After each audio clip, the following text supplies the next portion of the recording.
Alam mo yung feeling na minamaliit ka ng lahat. Tingin sa'yo parang wala kang silbi. Harang decoration lang sa opisina. Tapos isang araw, biglang nagulat sila kasi ikaw pala ang may hawak ng lahat. Ganyan eksaktong nangyari sa akin. At sa loob lang ng ilang oras, ang negosyo na akala nila ay matibay na matibay, bumagsak na parang castle of cards na tinamaan ng malakas na hangin. Hindi ko inakala na darating ang araw na iyon, pero nangyari. At ngayon, ikukuwento ko sa inyo kung paano ko ginawa lahat ng iyon nang hindi man lang nila naramdaman na paparating na ang pagbagsak nila. Bago ko simulan ang buong kwento, gusto ko lang sabihin na kung nag-enjoy kayo sa ganitong uri ng kwento, yung tipong puno ng twist at unexpected na pangyayari, subukan ninyong mag-click ng like button at mag-subscribe sa channel na ito. Bakit? Kasi hindi lang basta kwento ang ibabahagi ko dito, kundi mga tunay na karanasan na magpapakita sa inyo kung paano mag-survive at mag-thrive sa mundo ng negosyo at trabaho na puno ng taong akala mo ay mas mataas sa iyo. Saka syempre, sintase wanted para isulat ang inyong lungsod o bansa sa comment section sa baba. Laging nakakatuwa at nakaka-inspire na marinig mula sa mga taong galing sa iba't ibang parte ng mundo. Tara na, simulan na natin. Magsimula tayo sa simula ng lahat. 3 taon na akong nagtatrabaho sa isang malaking kumpanya sa Maynila.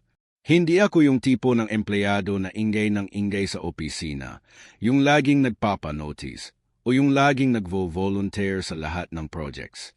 Actually, baliktad ako noon. Tahimik lang ako, ginagawa ko trabaho ko ng maayos, umuwi ako on time, at hindi ako nakikipag-social masyado sa mga kasamahan ko. Dahil dun, maraming nag-assume na mahina ako, na walang ambisyon, na basta empleyado lang na kumikita ng sweldo at wala ng ibang ginagawa. Si Marcos, ang anak na may-ari ng kumpanya, ang pinakamalaking dahilan kung bakit ako minamaliit. Siya yung tipong taong ipinanganak na may golden spoon sa bibig, never na-experience ang hirap. At akala niya dahil lang anak siya ng boss, automatic na magaling na siya. Laging naka-designer na damit, laging may latest na gadgets, at laging mayabang ang dating. Pag nandyan siya sa opisina, pakiramdam mo nasa fashion show ka, hindi sa corporate setting. Ang problema, wala siyang alam sa tunay na trabaho. Puro pa-impress lang siya, pero pagdating sa actual na gawin, zero. Noong una, hindi ko siya pinapansin. Hayaan ko siya sa trip niya, basta ako, ginagawa ko lang yung trabaho ko. Pero unti-unti, nagsimula siyang mang-alam sa akin. Una, binabago niya yung mga proposals ko nang walang valid na reason, just for the sake of showing na may authority siya. Pangalawa, pag may meeting, lagi niyang kino-contradict yung mga suggestions ko kahit na alam kong tama ako. Pangatlo, at ito yung nakaka-frustrate, sinisiraan niya ako sa harap ng ibang tao. Sinasabi niya na walang kwenta ang output ko kahit na siya mismo hindi niya alam kung paano gawin yung trabaho. Isang araw, nagkaroon ng malaking project. Kailangan namin mag-expand ng kumpanya sa ibang bansa. At ito yung tipo ng project na kung matagumpay, lalaki ang kita ng kumpanya ng double o triple pa nga. Lahat kami sa team, ginawa namin yung best namin para dun sa proposal. Ako, nag-focus ako sa financial projections, market analysis, at risk assessment. Matagal kong pinag-aralan lahat, gabi-gabi akong nag-research, nag-analyze ng data, at gumawa ng comprehensive na report. Alam kong solid yung ginawa ko kasi lahat ng detalye, covered ko na. Pagdating ng presentation day, si Marcos ang nag-present. Hindi ako, hindi yung ibang senior members ng team, kundi siya. Bakit? Kasi siya yung anak na may-ari, kaya siya ang representative ng team sa harap ng board of directors. Pero ang nangyari, kinuha niya lahat ng credit. Sinabi niyang siya ang nag-conceptualize ng lahat, siya ang gumawa ng analysis, at siya ang nag-lead ng buong project. Ako at yung ibang team members, ni hindi man lang niya binanggit, ni isang beses. Nanalo yung proposal. Ang board of directors, sobrang impressed. Binigyan nila si Marcos ng recognition, promotion pa nga. Pero kami na tunay na gumawa, wala.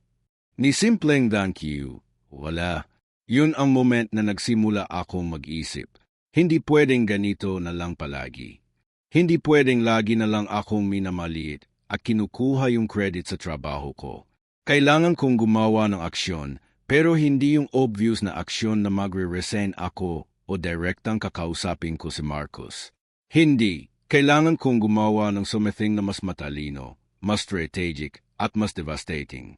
Nagsimula akong mag-observe.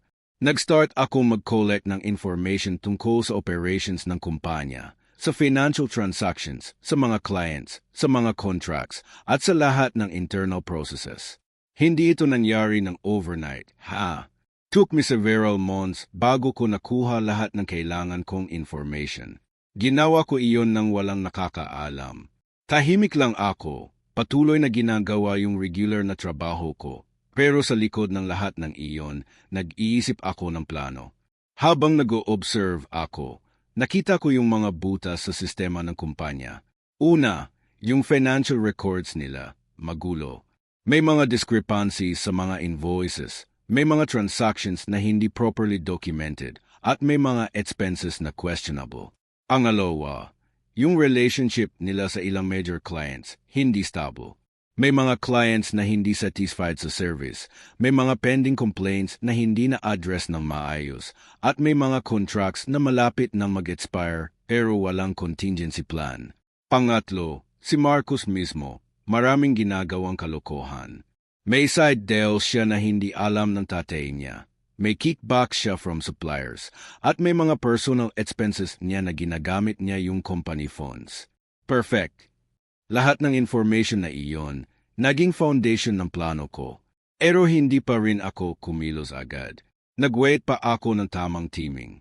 Ang tamang teaming na iyon dumating noong nag-announce si Marcos na mag-i-expand sila ng another branch sa ibang lungsod. Another big project. Another opportunity para sa kanya na mag-shine at kunin yung credit ng iba. Pero this time, iba na. This time, handa na ako. Noong nagsimula yung planning phase ng bagong project, nag-volunteer ako na maging part ng team. Nagulat si Marcos kasi first time ko mag-volunteer. Pero tinanggap niya kasi kailangan nila ng extra hands. Akala niya, tutulong lang ako sa maliit na tasks. Mali siya. Ginawa kong sure na ako yung mag-handle ng lahat ng critical documents, contracts, at financial transactions. Umayag naman sila kasing na, tahimik lang ako, hindi ako threatening sa kanila. Doon nagsimula yung execution ng plano ko. Unti-unti kong binago yung mga entries sa financial records. Hindi yung obvious na pagbabago na halata agad, kundi subtle changes na kapag tinitingnan mo individually, harang walang problema. Pero kapag pinagsama-sama mo lahat, makikita mo na may malaking discrepancy. Ginawa ko ring sure na may mga backdated documents na magpapakita na si Marcos ang nag-authorize ng lahat ng questionable transactions. Lahat ng evidences nakapoint sa kanya. Saka ko nileak sa ilang major clients yung mga pending complaints na hindi na-address ng kumpanya. Sinabi ko sa kanila na may internal problems ang kumpanya at baka hindi nila ma-deliver yung services na nakastipulate sa contracts. Natural, nagpanik yung mga clients. Nagsimula silang mag-pull out ng mga investments nila, nag-cancel ng contracts, at nag-threaten ng legal actions. Ang domino effect, napakabilis. Isang client nag-pull out, sunod-sunod na ang iba. Sa loob ng 2 linggo, ang kumpanya na akala mo ay stable at successful, naging total chaos. Ang cash flow, nag-collapse. Ang operations, nag-stop. Ang reputation, nasira. Ang board of directors, nagpanic at nag-start ng internal investigation. At guess who was the primary suspect? Si Marcos. Lahat ng evidences na nakaplant ko, lahat ng backdated documents, lahat ng questionable transactions, nakapoint sa kanya. Wala siyang way para mag-defend kasi lahat ng records, legitimate. Lahat ng signatures, totoo. Ang problema, hindi niya alam na lahat ng iyon, manipulated ko na. Ang tatay niya, galit na galit. Hindi dahil sa negosyo na nagsara, kundi dahil sa anak niya na akala niya ay magaling, ay puno pala ng kalokohan. Si Marcos, na-demote, na-strip ng lahat ng authority, at eventually, pinalaya sa kumpanya.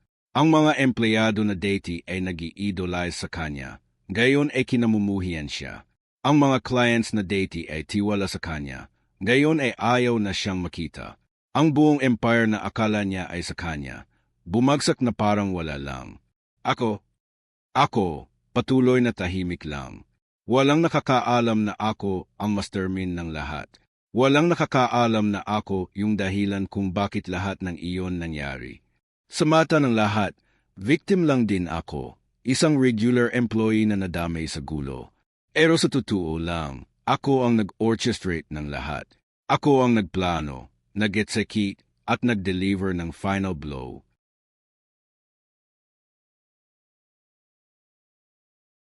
Ilang buwan pagkatapos ng lahat ng chaos na iyon, nag-resign na ako. Hindi dahil guilty ako o takot ako na mahuli, kundi dahil wala na akong dahilan para manatili. Ang goal ko, natapos ko na. Ang taong nang abuso sa akin, nawala na. Ang kumpanyang nag-take advantage sa akin, nasira na. At ako, nag-move on na sa better opportunities. Ngayon, 3 taon na after ng lahat ng iyon, may sarili na akong negosyo. Successful, stable, at mas ethical kaysa sa dating kumpanya na pinagtrabahuhan ko. Ang lesson na natutunan ko sa lahat ng karanasang iyon ay simple pero powerful. Huwag mong akalaing yung tahimik na tao ay mahina. Minsan, yung tahimik na tao ang pinakamakapangyarihan. Minsan, yung taong hindi mo pinagtutunan ng pansin ay yung taong may pinakamalalim na plano. At minsan, yung taong minamaliit mo ngayon ay yung taong sisira sa iyo bukas. Hindi ako proud sa ginawa ko. Hindi ako magsasabing tama lahat ng ginawa ko. May mga tao na nasaktan dahil sa aksyon ko. May mga empleyado na nawalan ng trabaho. May mga pamilya na naapektuhan. Pero sa kabilang banda, hindi rin ako magsasabing mali ako. Ang ginawa ko ay self-defense. Ang ginawa ko ay protection sa sarili ko at sa dignity ko. Kung hindi ko ginawa iyon, hanggang ngayon, minamalit pa rin ako, kinukuha pa rin yung credit sa trabaho ko, at patuloy na nagsusuffer sa toxic na environment na iyon. Ang mundo ng negosyo at trabaho, hindi fair. Hindi ka laging makakakuha ng recognition na deserve mo. Hindi ka laging makakakuha ng promotion kahit na ikaw ang pinakamagsipag. Hindi ka laging makakakuha ng respect kahit na ikaw ang pinaka-qualified. Ang tanong, ano ang gagawin mo? Magre-resign ka ba at hahanapin ang ibang opportunity? Okay din yun, walang masama dun. O maglalaban ka ba? Mag-strategize ka ba? Magiging matalino ka ba sa paggalaw mo? Ang choice, nasa sayo. Pero kung pipiliin mong lumaban, tandaan mo ito, lumaban ka ng matalino. Hindi yung puro emosyon lang, hindi yung reckless, kundi calculated, strategic, at well-planned. Kung wala kang plano, huwag kang lumaban kasi talo ka agad. Pero kung may plano ka, kung handa ka, kung alam mo kung paano gumalaw, walang imposible. Kahit gaano pa kalakas yung kalaban mo, kahit gaano pa kalaki yung power nila, may way para labanan sila. May way para ipakita sa kanila na hindi ka basta empleyado na pwedeng abusuhin. Sa lahat ng nangyari sa akin, may 3 major lessons na gusto kong i-share sa inyo. Una, huwag kang magpakita ng lahat ng cards mo agad. Yung mga taong palaging pa-impress, yung mga taong palaging nagpapakita ng lahat ng alam nila, sila yung unang natatalo. Bakit? Kasi alam na ng kalaban nila kung ano ang gagawin nila. Pero kung tahimik ka, kung nag-o-observe ka lang, kung nag-iisip ka muna bago kumilos, mas powerful ka, mas unpredictable ka, mas dangerous ka. Pangalawa, information is power. Ang tao may pinakamaraming information, siya ang may advantage. Kaya importante na laging nagre-research ka, laging nag-o-observe ka, at laging nag-a-analyze ka ng situation. Huwag kang basta kumilos ng walang alam. Huwag kang basta magtiwala sa mga taong nakapaligid sa iyo nang hindi mo alam kung sino talaga sila. Collect information, verify sources, at gamitin yung information na iyon sa tamang paraan. Pangatlo, teaming is everything. Kahit gaano ka pa kagaling, kahit gaano ka pa kalakas, kung mali ang teaming mo, talo ka pa rin. Kailangan mong malaman kung kailan yung perfect moment para kumilos. Kung kailan yung moment na sigurado kang magiging successful yung plano mo. Kung kailan yung moment na hindi ka mahuhuli o hindi ka mapapansin. Ang timing, minsan mas importante pa kaysa sa plano mismo. Ngayon, babalik tayo sa tanong na una kong binanggit. Tama ba ang ginawa ko? Honestly, hindi ko alam. May mga araw na pakiramdam ko justified ako kasi nag-defend lang ako sa sarili ko.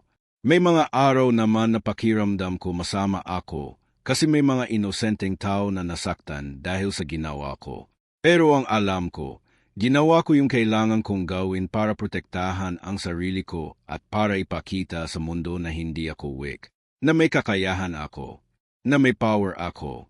Ang lesson dito, hindi lahat ng tao ay deserve ng second chance. May mga taong patuloy na mag-aabuso sa iyo kahit ilang beses mo na silang patawarin. May mga taong patuloy na kukuha ng credit sa trabaho mo kahit ilang beses mo na silang i-confront. May mga taong patuloy na mamiminalit sa iyo kahit ilang beses mo na silang ipakita kung ano ang tunay mong kakayahan. Sa mga taong ganon, minsan kailangan mo silang turuan ng leksyon. Hindi dahil masama ka, kundi dahil deserve nila. Pero syempre, hindi ako nag-encourage sa inyo na gawin yung eksaktong ginawa ko. Hindi ako nag-encourage sa inyo na sirain yung buhay ng ibang tao o sirain yung negosyo nila. Ang nag-encourage ako sa inyo ay ito, mag-stand up para sa sarili ninyo. Huwag kayong magpaabuso. Huwag kayong magpamaliit.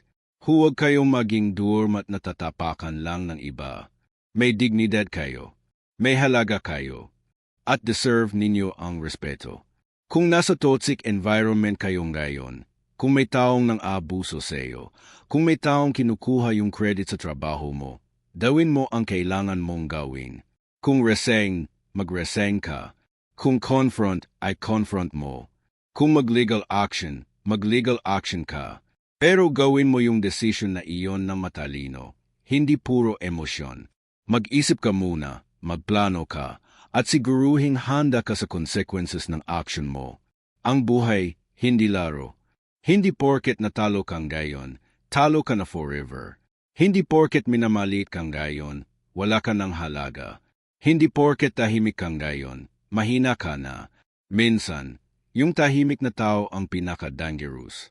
Minsan, yung taong akala mo ay walang laban ay yung taong may pinakamalakas na puwersa. At minsan, yung taong minamalit mo ngayon ay yung taong magtutulak sa iyo pababa bukas. Bago ko tapusin ang kwento ko, gusto ko lang ulit na i-remind kayo, kung na-inspire kayo sa kwentong ito, kung natutunan kayo ng kahit konting lesson, o kung nag-enjoy lang kayo sa pagbabasa, i-click ninyo yung like button at mag-subscribe sa channel na ito. Bakit? Dahil marami pa akong mga kwento na ibabahagi, marami pa akong mga lessons na ituturo, at marami pa akong mga experiences na magbibigay sa inyo ng perspective sa mundo ng negosyo at trabaho. Saka syempre, huwag kalimutan na isulat ang inyong lungsod o bansa sa comment section. Laging nakaka-excite basahin kung saan-saan galing yung mga viewers ko at kung paano kayo nakarelate sa mga kwento ko.